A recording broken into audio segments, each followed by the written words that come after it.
My name is Larry Satek, and my wife and I own the winery. There's a chance she'll actually be by a little bit later. I know she was hoping to be able to come to this.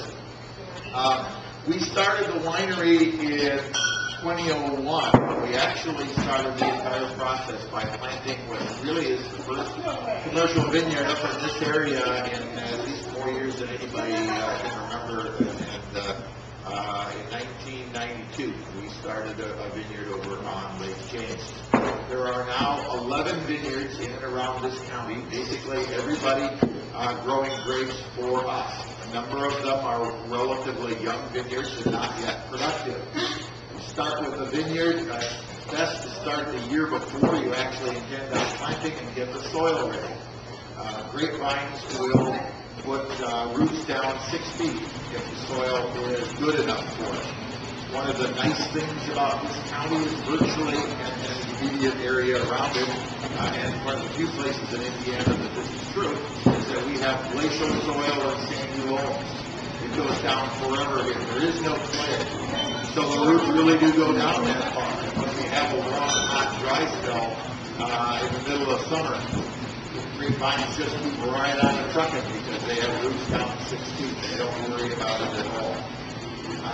So we started the first commercial vineyard in 1992. We started the winery in 2001. Of the 11 vineyards that are in and around this area, probably 6 or 7 of them are now at least some of the vines productive. And we actually would have gotten that frost damage from about 40 tons of grapes from the vineyards that we had, 35 to 40 tons. We actually ended up having about 25 tons because of frost damage made. Those of you who recall that March and April were really, really warm.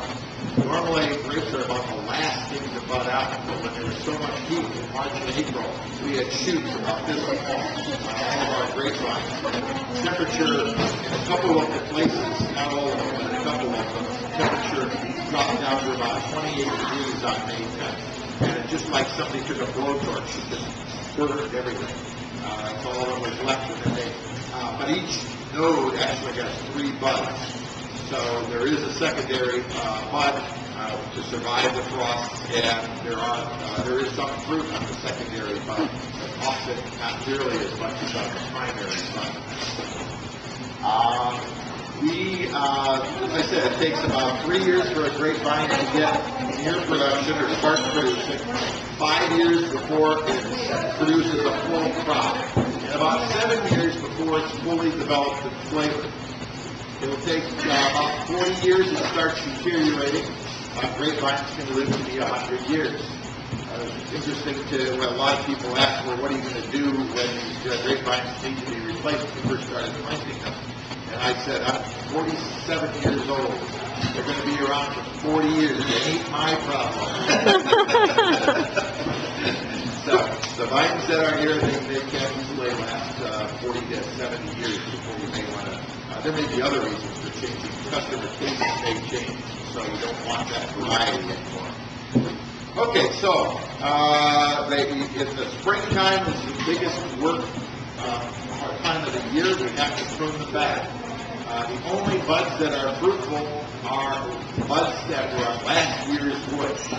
And you have to have the right number of buds for the variety. Some varieties, which are very productive, will leave as many as 60 or 65 buds. The other ones that are more cold tender and really need to make sure that they spend a lot of their summer getting ready for winter, we may only leave 30 or 35 buds on. So we can get anywhere from 6 or 7 tons to the acre to as little as 2 tons to the acre, depending on the variety.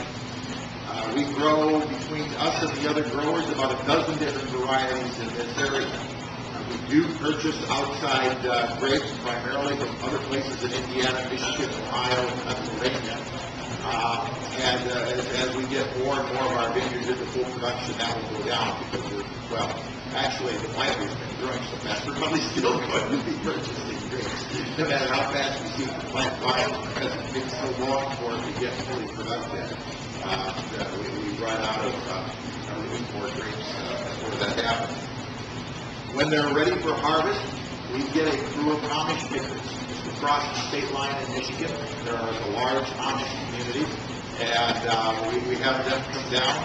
They'll come at about 8 o'clock in the morning, anywhere from 7 to 12 days, depending on how many picking days they have. They'll be happily singing along while they're picking our grapes. And it's really cool to watch them do that. It's a lot of fun. And unfortunately, this particular group really hates to have their picture taken. So, but we had newspapers come out and they'll report on the songs while they're picking our grapes. We'll pick ordinarily up to about 3 tons a day, somewhere between 1 and 3 depending on the variety. And we can ordinarily pick and bring in and process about that much in a day. Last year we processed about 120 tons of fruit. So this is our busy time of year. I mean, we're with our grapes, we just finished picking our grapes, and I think I don't think there was anybody who didn't work about 10 hours overtime. I mean, it's quite a hectic period of time.